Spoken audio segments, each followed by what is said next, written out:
Today on Straight Talk Africa, constitutional presidential term limits. Most Africans surveyed believe they are vital for good governance and socio-economic justice. What about you?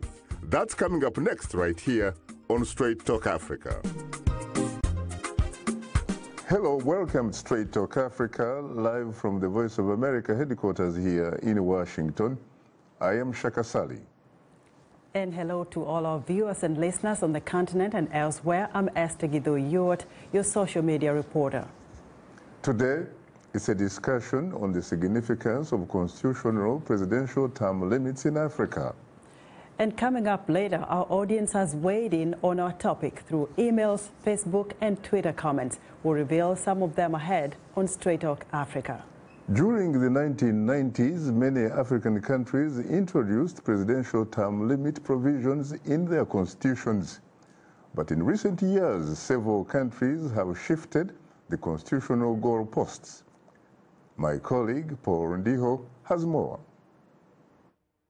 A study done by Afrobarometer, a pan-African non-partisan polling firm that conducts public surveys on democracy and governance in Africa, revealed that the public support for presidential term limits among citizens is at all-time high, with very few exceptions. But political maneuvering to remove or circumvent term limits by some heads of state is alarming. The new kid on the block, Ethiopian Prime Minister Abiy Ahmed, is proposing to amend his nation's constitution to introduce term limits, even though Ethiopia is a parliamentary system which does not normally require term limits.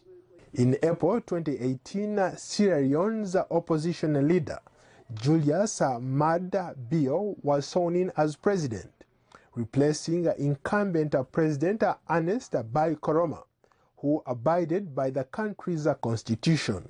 In January 2018, George Weah, a former international football star, was sworn in as president of Liberia, succeeding incumbent Ellen Johnson Sirleaf, who stepped down at the end of her second constitutionally allowable term. In 2016, voters in Senegal cast their ballots in a referendum to reduce the country's presidential term from 7 years to 5 years. Senegal's move is in stark contrast to many of Africa's long-time leaders who have successfully amended their nation's constitution. For example, in Burundi and other East African countries, incumbent presidents have exploited ambiguities in the law to extend their terms. In Rwanda's latest election, President Paul Kagame won with nearly 100% of the vote, securing a third term in office. Kagame's re-election came after a constitutional amendment which ended a two-term limit, allowing him to remain in power until 2034. Last December, Uganda's parliament voted to lift the age limit for the presidency, setting the stage for the long-time leader Yoweri Museveni to rule indefinitely. Museveni changed the constitution in 2005 to abolish term limits. Congolese President Joseph Kabila is still clinging to power after his second term expired in 2016, and it remains to be seen what his next move will be. Equatorial Guinea's President Theodore Obiang Nguema Mbasogo has ruled since August 1979. He won a fifth 7-year term in 2016. In neighboring Cameroon, Paul Biya, who has been in power for 36 years, but he's facing his most serious political crisis yet over the ongoing internal conflict involving the Anglophone Cameroonians and the government. Idriss Déby, who has ruled Chad for 28 years, could stay in power until 2033. Elsewhere, Sudan's Omar al-Bashir has been in power for 29 years. Political observers say weak institutions and rubber stamp parliaments make it easier for presidents to eliminate term limits. Paul Ndiho, VOA News, Washington. Thanks, Paul, for that interesting report. Joining us here in the studio are three distinguished guests. Kamisa Kamara, Director, Sub-Saharan Africa, Partners Global. Mary Uwera, Coordinator, Watch Democracy Grow Organization. And last but not least, Dr. Ken Oparo, School of Foreign Service, Georgetown University. I have to say that, ladies and gentlemen, I am profoundly honored and exceedingly humbled to have the opportunity to host the three of you on Straight Talk Africa. Thanks for having us. Thank you for having us. You're most welcome. Later in the program, we'll give our audience a chance to call in with your question or comment. The number to call is 202-619-3111. The US country code is 1. Let me come to you immediately, Kamisa. First of all, where have you been? We haven't seen you for many, many years, really. Well, so after the defeat of Hillary Clinton, about a year and a half ago, I decided to take a break. And then I decided to publish quite a lot about democracy in Africa and go back to my Sahel region, which is my region of expertise, but here I am. So what kind of group is Partners Global? Because the last time I checked, you used to be at the National Endowment for Democracy, correct? True. So Partners Global is a non-governmental organization based in Washington, D.C. We do implement democracy, governance-related programs around the world, and I'm in charge of the Africa programs. Very interesting. Who sponsors it? So it's not a sponsor mechanism that we have. We do seek foreign funding. We currently have a lot of State Department funding in Sub-Saharan Africa, as well as USAID, and we're trying to expand to different regions of the continent. I know that you have had opinions regarding the topic that is at hand. True. What do you think about it? Is it a good thing or a bad thing? Term limits? Term limits. I think term limits is always a good thing. If you look at it as one tenant in the same house for 30 years, that person is probably not going to be inclined to repaint the house or to change the furniture. But if you have somebody else coming in after 5 years, the person will see all of the little faults in this house and will change the furniture and will repaint the house and will probably modernize the system under which this house has been functioning. So I am all for term limits. Of course, I am not going to be telling you that I am for presidents for life. I don't think that this is a way to run a democracy, and I think a renewal of the political class is necessary to any good functioning democracy. So what about someone who will come back and say, wait a minute, we know about Lee Kuan Yew, who happened to be Prime Minister of Singapore for 31 years. And he did a terrific job in making sure that he essentially develops his country, which was third world, to a first world. This person is certainly an exception rather than a rule. I don't know that you can name many African leaders who've been in power for 30 years and tell me that they have done a terrific job and that they should stay there, right? So I think, again, the renewal of the political class is a democratic principle that's not necessarily confined to the African continent, but it can and it should be expanded to other regions of the world. And it has been practiced in the U.S. or in the United States of America. A president has 2 terms and then leaves, and there is never a question of whether this person will stay in power. And actually what puzzles me most of the time is, well, if you know how serious it is to be a president, and if you're accountable to 60, 70 million of people, why would you want to stay in power for so long?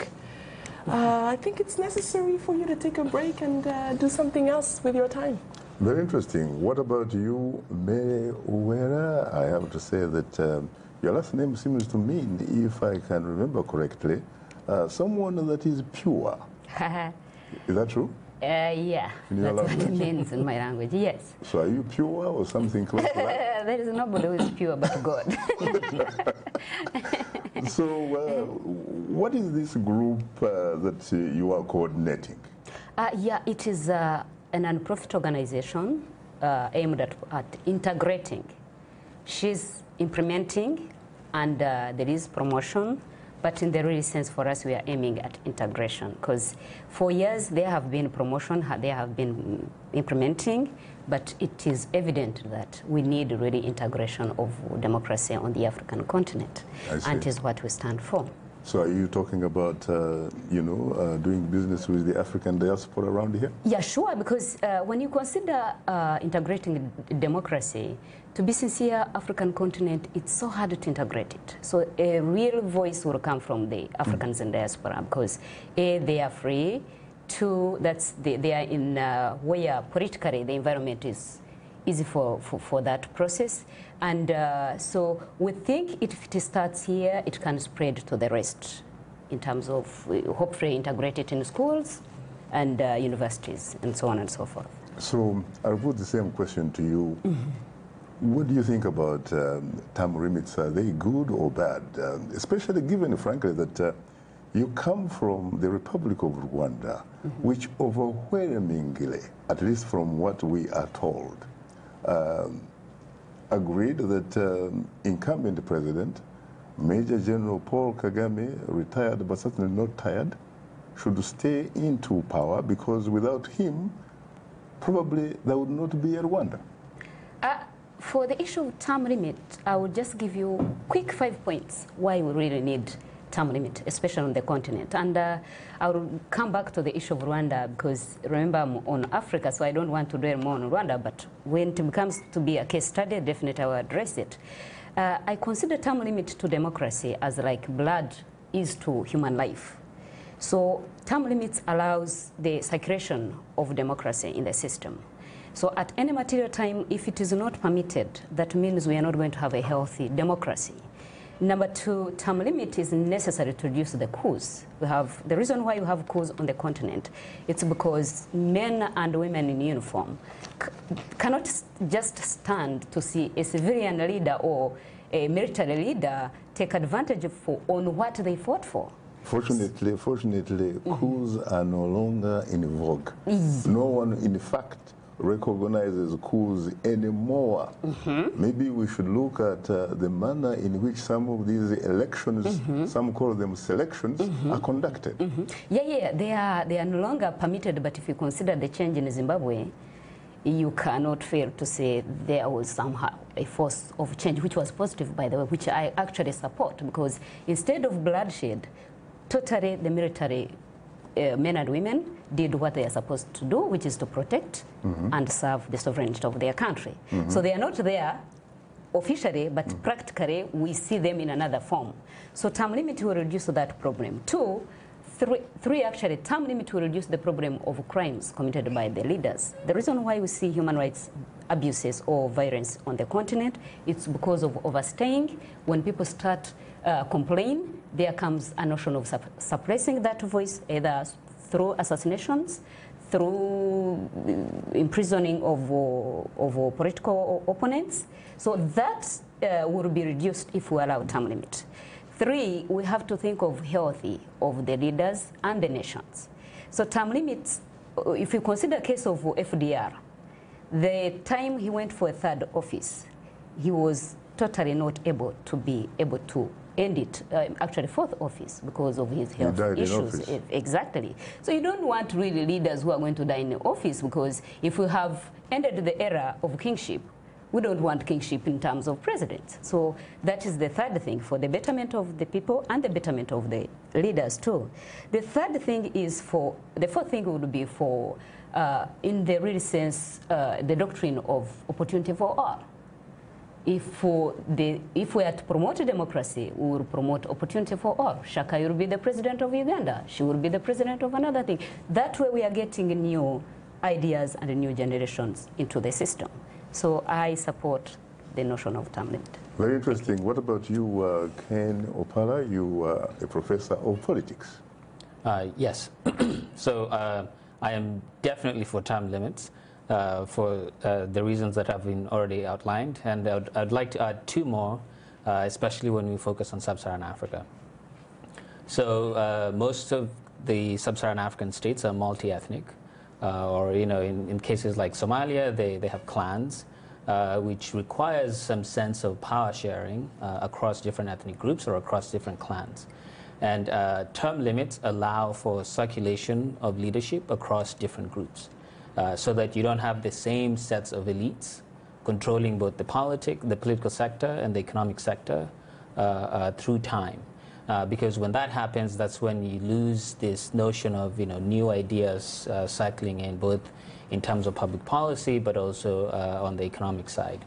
And you can see, for example, what's happening now in Angola and what happened in Mozambique, or what's happening in Ethiopia, right? Nobody can say that the three countries are paragons of democracy, but we see what leadership change can do in terms of shifting countries in the right direction. Mm-hmm. Secondly, I think when you think about power, I think I tend to believe, as a political scientist, that there are no good leaders out there. What we have are constrained leaders, right? So you need leaders who are constrained, knowing that they have 10 years to rule, 5 or 10 years, and within that time they have to do what's necessary to secure their legacy. Such leaders are likely to behave well while in office. They will not abuse human rights because they know that there's an end date to their rule. Going back to FDR, FDR at the height of his power went as far as beginning to pack the Supreme Court, right, to get his way. So even in a democracy like the U.S., the notion that you can rule forever has this poisoning effect of infecting leaders to think that they can do whatever they want and get away with it. What about a country like Libya and the brother leader, Colonel Muammar Gaddafi, which never actually even had presidential elections, probably didn't even have a constitution for that matter. This is a man who actually ruled for 42 years. And there are a lot of people on the African continent who say that he actually was a sort of terrific leader. Yes, so individuals are great, but individuals do not live forever. And so, ultimately systems win out. And I think that, when you think of Lee Kuan Yew, people tend to focus a lot on Lee Kuan Yew, the man, and not enough time is spent focusing on the system that was built around him, that survived him. First of all, Lee Kuan Yews are very rare, and so we shouldn't bank on, lucking out and getting a Lee Kuan Yew. And he was a prime minister, by the way, not an elected president. Yes. What is the difference? Tell us about the difference between a parliamentary system and a presidential system, for example. Because, I think that if you look at any successful leadership, be it, China or Singapore or even Botswana, whether they're democratic or not, there's always a system of accountability. The question is, how many people can hold the leader accountable? So I would argue that even under Lee Kuan Yew, Singapore was a dictatorship by committee. Yes, he was the face of it, but there was a system around it. The Communist Party is a system. It's moving towards a personalist rule now, which is a danger for China. But for a long time, it has been a system. Botswana was a system. And so even under dictatorship, systems tend to outdo personalist rule. And under Lee Kuan Yew, one might actually note that there was zero tolerance of corruption in Singapore. Yes, and again, that again points to rule of law, the belief in the rule of law, because if you think of Lee Kuan Yew, he was not able to be present everywhere.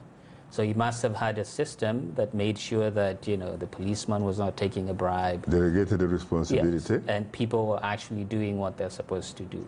And he actually went out of his way, for example, to reach out to the majority population, the Malays, who were actually backward in comparison with his community, which was Chinese, and the Indians, and was able to figure out a way of dealing with them to help him, help them, to help develop them so that they can actually develop the country.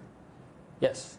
And again, that's why, you know, we should consider him as a rare exception here. Because most life presidents, what they tend to do is pack their government with their co-ethnics at the exclusion of everyone else. They tend to, you know, if you take the example of your home country, Uganda, they tend to degenerate into chaos after so long. You know, Museveni has been in power for 32 years now. And Uganda is, you know, insecurity is spiraling out of control. Ugandans are beginning to get poorer now over time. And that's, you know, that's a sign of a leader who's run out of steam and is now, you know, grasping at the last bits of energy that he might have while in office. He wouldn't agree with you because the last time I checked, he actually says that Uganda has never been more peaceful, more developed since about 5,000 years ago. Well, I mean, so he has a new highway to the airport to show the world. Built by the Chinese? Yes, but if MPs are being shot in the streets of Uganda, you know, that's no security. If young women are being kidnapped and murdered in Uganda, that's not security. You know, some African leaders say that they really shouldn't be lectured about democracy. They shouldn't be lectured about term limits, especially by the Europeans, because most of Western Europe, as we talk, has no term limits. But they do not talk about the difference between their systems of government, which are supposed to be parliamentary democracy, and the system that they are under, which is presidential system. Tell us, what's the difference? So, I mean, yeah, the difference is that under a presidential system, the president is elected by the people and has a fixed term in office. So they can do whatever they want within the fixed term that they have in office without risk of being ousted. Most constitutions allow for impeachment, but impeachments are very rare. Under a parliamentary system, the prime minister is continuously accountable to MPs and can be voted out at any time, which tends to make them more responsive than presidential systems. So Angela Merkel, for instance, has been in office for a very long time, but even this week she's been going through crises, you know, with the immigration issue, and had to be accountable to her fellow members of the German Bundestag. We should also perhaps point out that these are also societies, sincerely, where the vast majority of people are educated or socially and politically conscious, and in fact they actually conduct elections, and people have the right to own an opinion to the extent that they can decide to stay away from Angela Merkel if they don't think that she's doing a good job or not. Correct? Absolutely. What about you, Kamisa? There are some people who say that in some particular African countries, you do have individuals who actually happen to be uniquely gifted. That these are people, sincerely, who seem to be politically, at least, God's gifts to their countries, that without these particular individuals, these countries would collapse. So I don't believe in this theory. I think that maybe those individuals who do, first of all, believe that they're unique, they might be some narcissistic, a little bit narcissistic, and they do tend to create a culture of themselves in the country. But I do not believe that anybody is indispensable. I think that once you're elected by a country and you're put in there, the people that you're ruling do not have to have a PhD to know whether you are doing a good job or a bad job. They will know whether they have water running in their faucet. They will know whether they have jobs available to themselves. They will know whether they have security that allows them to go to work or have their children go to school and come back safely. And once they do not want you anymore, they do get rid of you. And when you were talking, I was thinking about Blaise Compaoré of Burkina Faso a couple of years ago, who was ousted after spending 27 years in power. Look, he wanted to change the constitution to add or to remove the term limits from the constitution. The people of Burkina Faso just decided one day that they were done with the man. They wanted to get rid of him. They wanted to have somebody new. I remember watching TV. I was in Dakar when that happened, watching TV, and a young Burkinabe who was maybe 25 years old went on TV and said, look, since I was born, the only president I've known is this man. I want somebody new. So I think, yeah, so those individuals who think that they're indispensable need to go and visit graves from time to time, and that will probably inspire them. Well, Burkina Faso happens to be only one example, because let's go to Equatorial Guinea, where you have Teodoro Obiang. I mean, this man came to power in 1979, actually executing his uncle because he said at the time that his uncle was undemocratic. He was a dictator. Right. So he came into power way before I was born, which is a problem. And if I'm able there to be on TV to talk about him when he's been in power since 1979, I think it is a problem. Equatorial Guinea is a very complicated country and context because of the natural resources that are in the country. And I think that when Theodore took power, what he did is he created this patronage system around him, and created a system of his own family members and friends. His son, actually, one of his sons is vice president. True. See, that's a problem in itself. So when you create a system where your family and friends are able to exploit the resources of the country, and you're the only person who is rich, or you're the only family who has 90% of the wealth of a country, then it becomes a problem. So Equatorial Guinea, I'm not sure where the country is going in terms of democratic change, but you know, he could face the same fate as Blaise Compaoré did in Burkina Faso. Mary, what about Rwanda? Overwhelmingly, nearly 100%, we are told, voted for, you know, removal of the term limits in Rwanda. The issue of the case of Rwanda, that's what she was saying. I don't believe there is somebody who cannot be replaced, normally. And sometimes with the leadership, there are two things. There is a leading with the interest of seeing a country move from one point to another, seeing the people move from one country to another.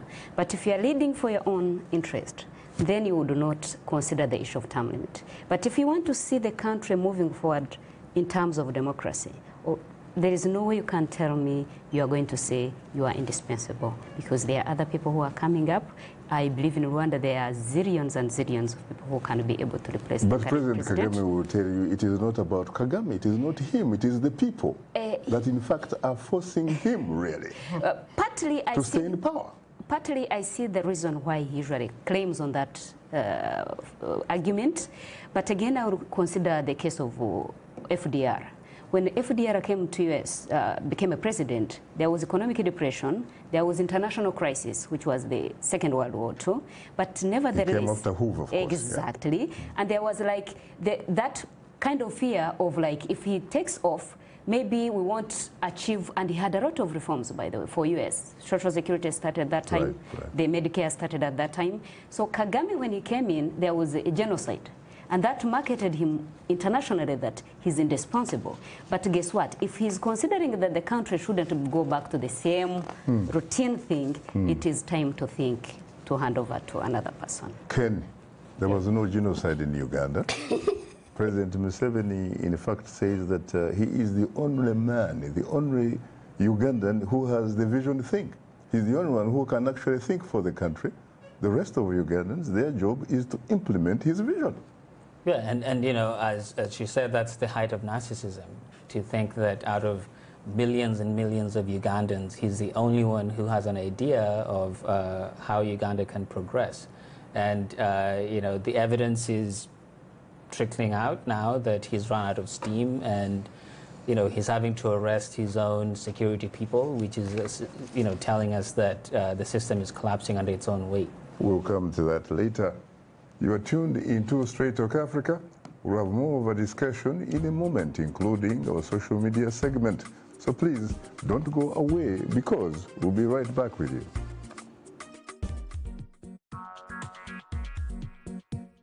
Like Voice of America on Facebook. Follow VOA on Twitter.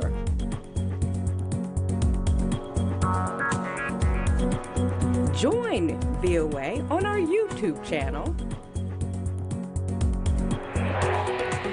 Like, follow, join VOA.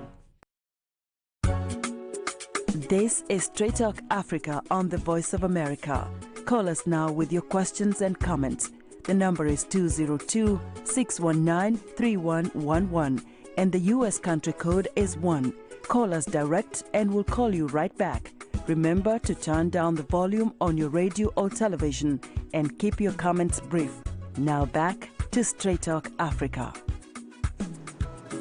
Thank you very much, of course, Esther Githui-Yuwat, and of course, welcome back to Straight Talk Africa, live from Washington. It's time to bring in our social media reporter herself again, Esther Githui-Yuwat.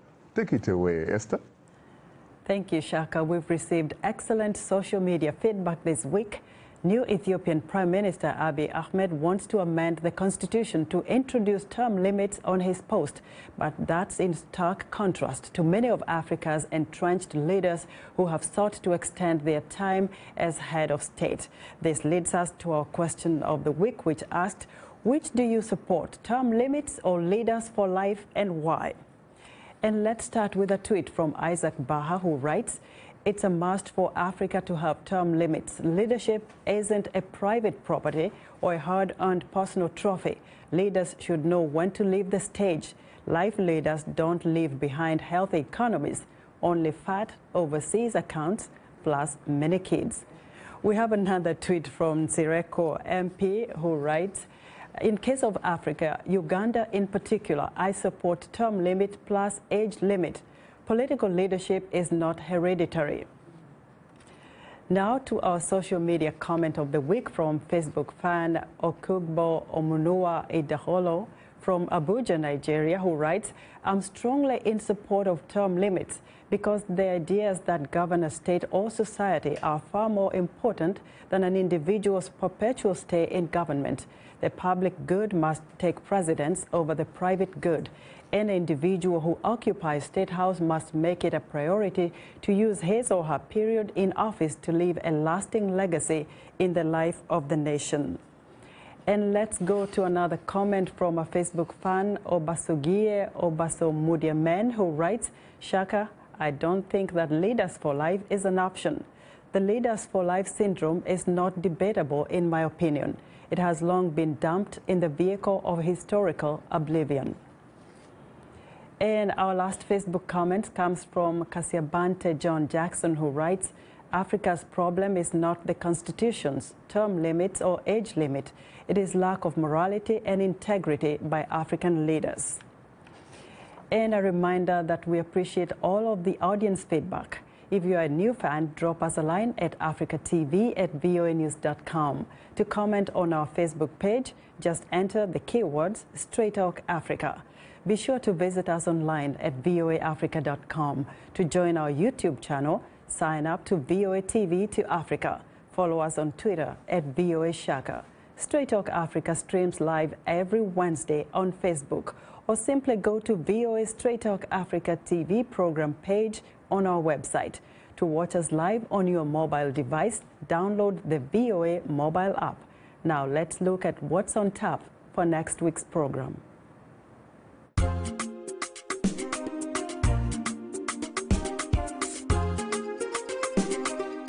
On the next Straight Talk Africa, we'll have an in-depth discussion on decentralized systems of governments in Africa. In Uganda, it's called decentralization. In Kenya, devolution. In Nigeria and Ethiopia, it's called federalism. The transfer of authority from central to local government is our conversation on the next Straight Talk Africa.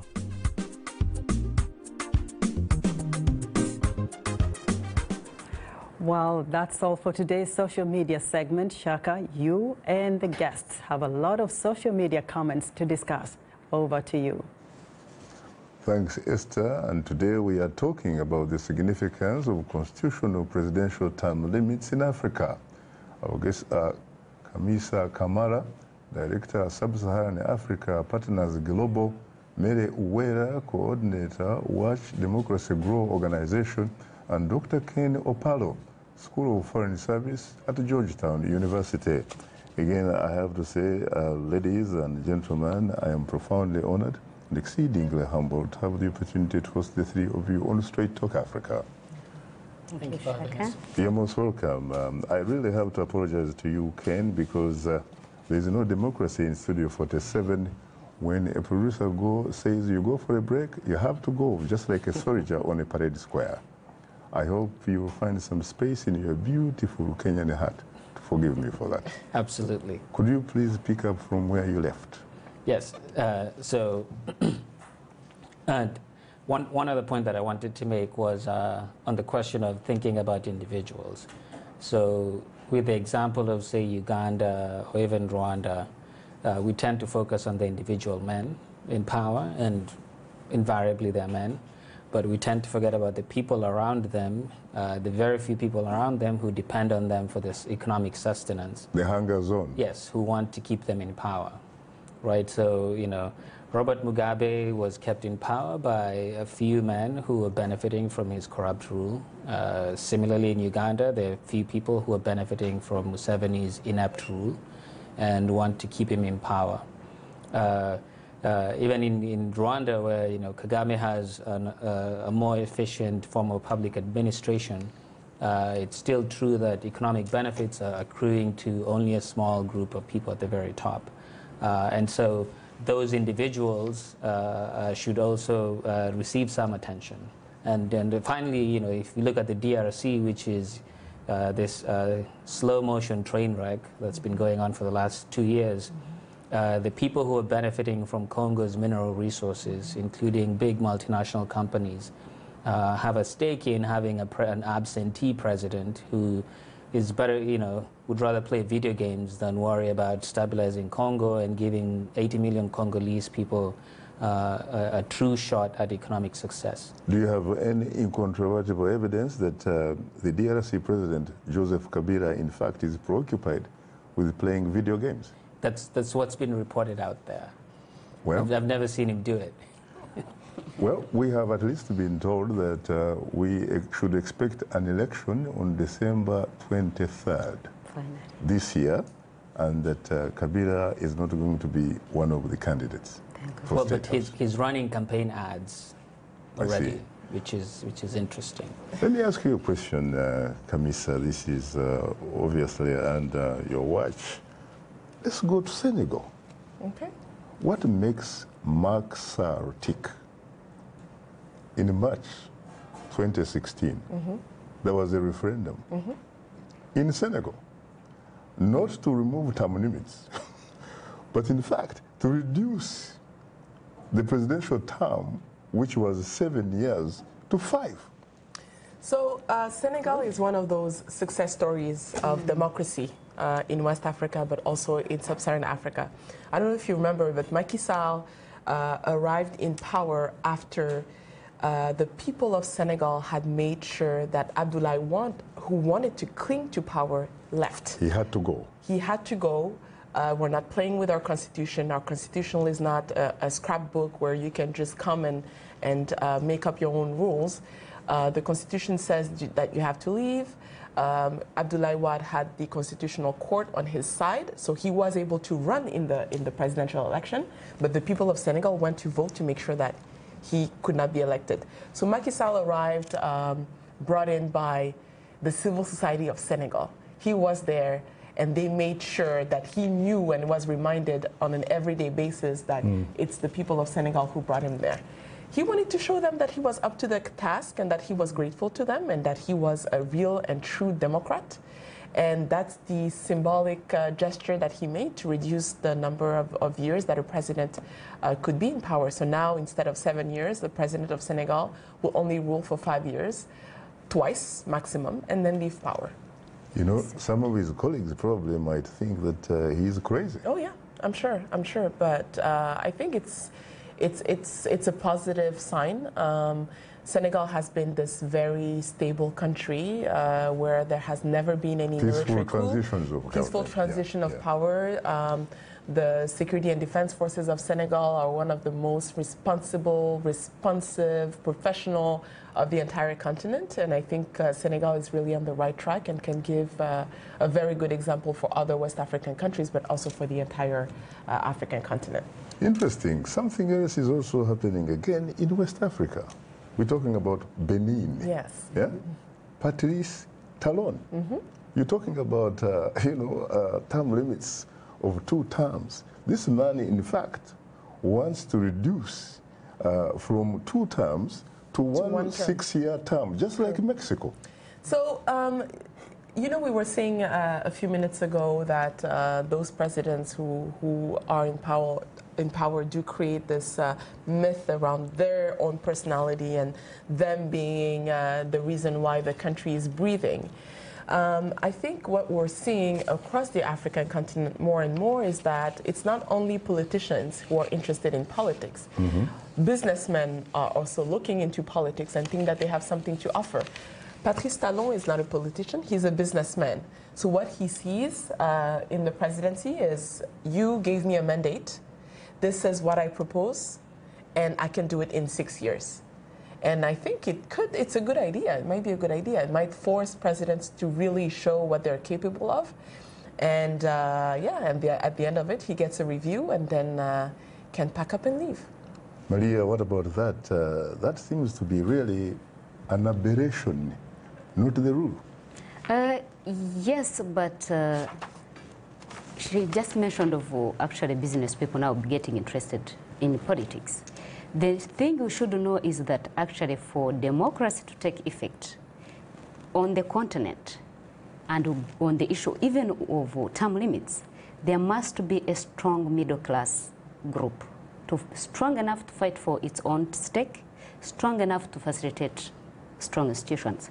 So that is the case. They're like, you know what, if you're going to mess up, always when people have got a stake to protect, they will be induced to be into that. I used to think so, of course, having taken some courses in political science, but what happened really in Ivory Coast, and later what also happened, and probably even nearly happened in Kenya, made me to be a little bit skeptical about that formula of middle class. To be sincere with you, even Kenya, the reason why we see Raila Odinga and President Kihuru reconcile, it is because they are trying to see in the interest of the common good and they are wealthy, or the economy of Kenya.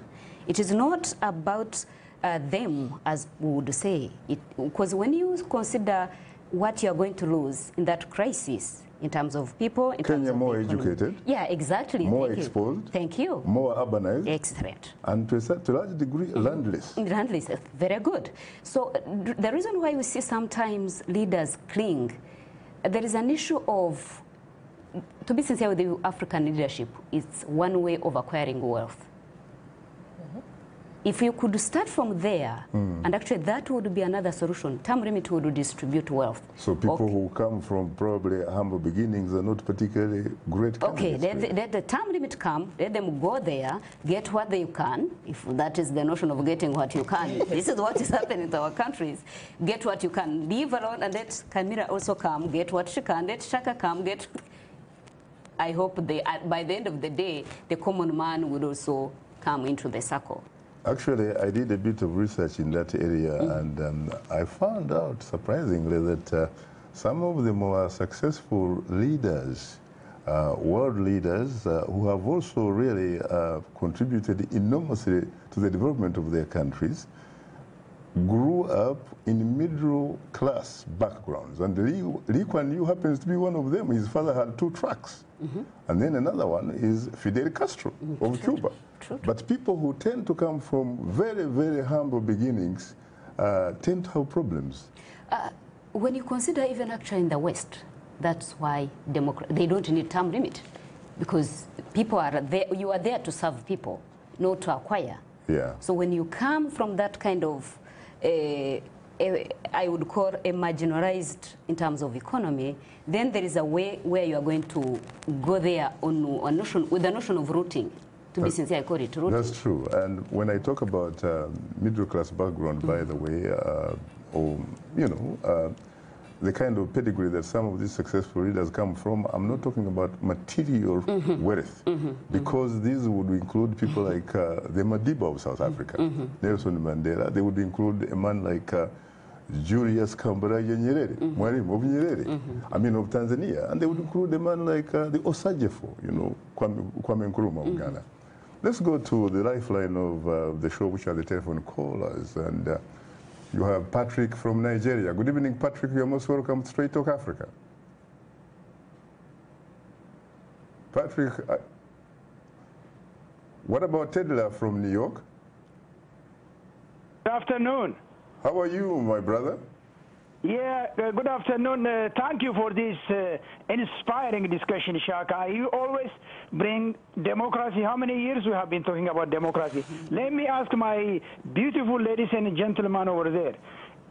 Take, for example, my country, Ethiopia.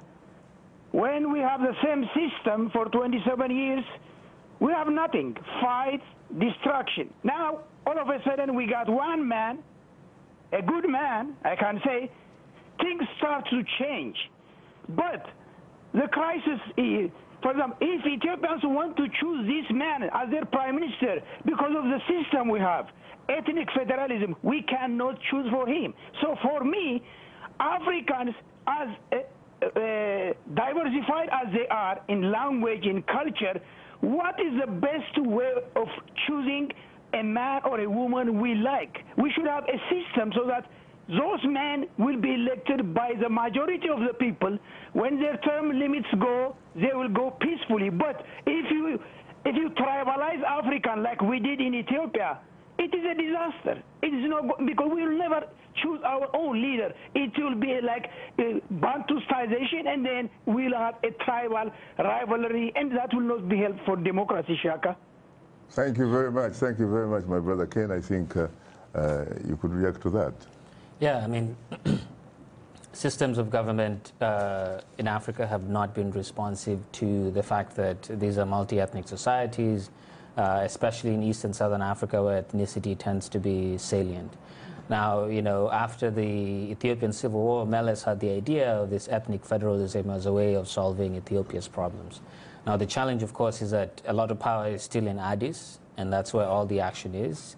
The states of Ethiopia are not as robust as they could be. But yeah, it's a hard nut to crack. In some contexts, having proportional representation with a parliamentary system may have been the way to go in order to ensure that different ethnic groups have a strong say in how the government is elected and how the prime minister is kept accountable. Unfortunately, most African states have opted for presidential systems. Even the parliamentary ones, like South Africa and Botswana, still have a very strong tendency to the presidential side. So again, this is why term limits is a great idea, because at a minimum, it makes sure that every 5 or 10 years, the slate is open and anyone from any ethnic group has a shot at becoming president. But what about the fact that when you talk about the new Ethiopian Prime Minister, who frankly, everything I've looked at it, looks like a guy that could probably bring about something that you would probably call a sort of trajectory change, really, in that region. What about the fact that they have a parliamentary system? You have to be a prime minister who gets appointed by the party that wins the election, or a coalition of parties that win the election and form a government, and then you appoint a prime minister as perhaps the first among equals. What about the fact that he is coming up with this idea, sincerely, of imposing term limits on that? Yeah, and I think that within EPRDF, this would be a great move. Because, if you look at the example of, say, the ANC in South Africa, CCM in Tanzania, even the ruling parties in Angola and Mozambique. In those countries, it's not parliament per se that's enforcing term limits, but the ruling parties themselves. And I think that leadership change within the party is good for the country. So when CCM imposes term limits on its own president, it ensures that Tanzania gets a president for 10 years and then you change to someone different. But I think that you really have to give South Africa some credit, because let's face it, you have independent institutions here. You have the ruling party ANC, which was able to recall a president who happened to be a card-carrying member of the ANC. Yeah, and when we're talking about term limits, I think the broader social and institutional setup has to come into play too, right? Because presidents for life tend to exist in societies, as we alluded to earlier, where the ruling family and a few families around them call the shots, both in politics and in the economy. Now, when you have places like South Africa or Ethiopia, where there's increasingly a broad set of players, then even the parties themselves will have this notion that, even within the party president gets 10 years and has to move aside. So you don't have, people like Raila Odinga, who's been the opposition leader forever, and you also don't get presidents who run countries forever.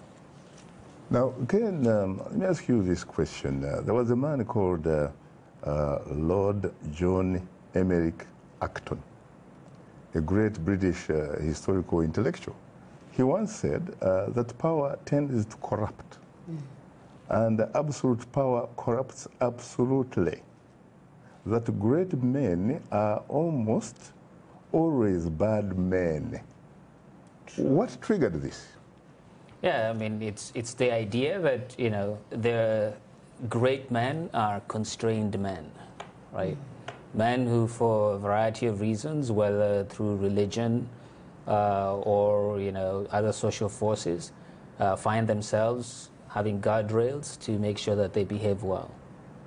Because, if you take Barack Obama, and I tell my students this all the time, and make him president of Zimbabwe without any constraints, you will get a Mugabe, right? And so the trick here should be to try as much as possible to put guardrails around these presidents and give them term limits, so that every day when they wake up and act, they know that after 5 years or 10 years they'll be out of office, and their successor may not be very nice to them. The Chilubas of this world know what happens when you leave office having done bad things and your successor decides to prosecute you for crimes committed while in office. I guess that we have a caller from the United Kingdom. Hello? Hello? Yes, can you hear me? I can hear you, Shaka. What is your name, please? My name is Kingdom, and I'm actually calling from London, United Kingdom. Okay, what is your question, Kingdom? You have a minute? I'm actually just going to make a contribution. First of all, let me commend you for your program and your guests in the studio. They are making very remarkable contributions. Profoundly honored for your compliments and support. From my point of view, that experience have shown that Africa's problem is actually from the West. For those of them that perpetuate themselves in office are supported by either multinationals that are benefiting from the natural resources within the African countries, or they are friends of their Western allies. Because once you're not dancing to their tune, they either sponsor the people, like it happened in Egypt, it happened in Tunisia, it happened in Libya. They find a way to get you out. Unfortunately, we have African leaders who are unpopular and they hold on to power. And because the people are so poor, they bring money when it's time for election to buy their votes. Unfortunately, the people who have the power are so gullible that they forget so soon. And they go about the immediate benefit of that time, and afterwards they go back to poverty and begin to suffer for another round. For those of them that the elections are within the term limit. Kingdom, I'm afraid Kingdom time is not our best ally. I'm afraid Kingdom time is not our best ally, but I think your point is well taken. Thank you. Let's go to Ghana. Ghana, good evening, Tafa. You're most welcome to Straight Talk Africa. Hello, good evening, Shaka. I am hugely terrific. How are you today? I'm good, Shaka. I'm good. Your question. Shaka, you have a minute, please. You have a minute. Yes, thank you. I wouldn't have a problem with this so-called time limit. But you know, Shaka, in Africa, our problem is that the greedy, they have the leaders who come to power and they select some people, surround them and their family members and their ethnic that they belong to, helping them and left the others. So that's why time limit in Africa is very, very important. And we have to fight for it. Every African youth, whatever you are, Africa, we have to fight for this time limit because only few are benefiting. Only few.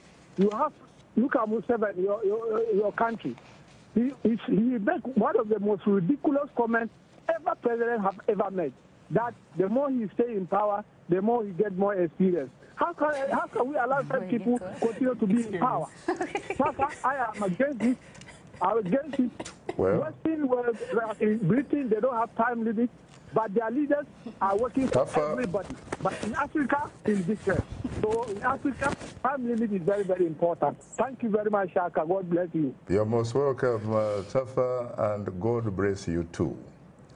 Well, we cannot say goodbye without sharing our great joy for having known and worked alongside our beloved friend and colleague Leo Sarkisian, who died June 8th at his home in North Andover, Massachusetts, at age 97. Leo was first hired by the legendary Edward R. Murrow at the Voice of America, and he had a long and storied career as the original VOA music man. He is the father of Music Time in Africa, founding VOA's hugely successful and longest-running English language radio music show in 1965. His love for Africa, its music and people was boundless. Our hearts and the players go out to Mary, his dear wife of 69 years, to his VOA family, who will miss him dearly, and to the people of Africa who truly loved Leo. May Leo's spirit and the joy he shared with all of us live on in each of us. Well, on that note, our distinguished guests are Kamisa Kamara, Mary Uwera, and Dr. Ken Opalo. Thanks to our affiliate stations, along with our viewers and listeners. For many of our Voice of America radio affiliates, Learning English is coming up next. And tomorrow morning's Daybreak Africa with James Bate. On behalf of the Voice of America, thanks for tuning in to Straight Talk Africa. In the meantime, get better, not bitter Africa. And please remember to keep the African hopes alive.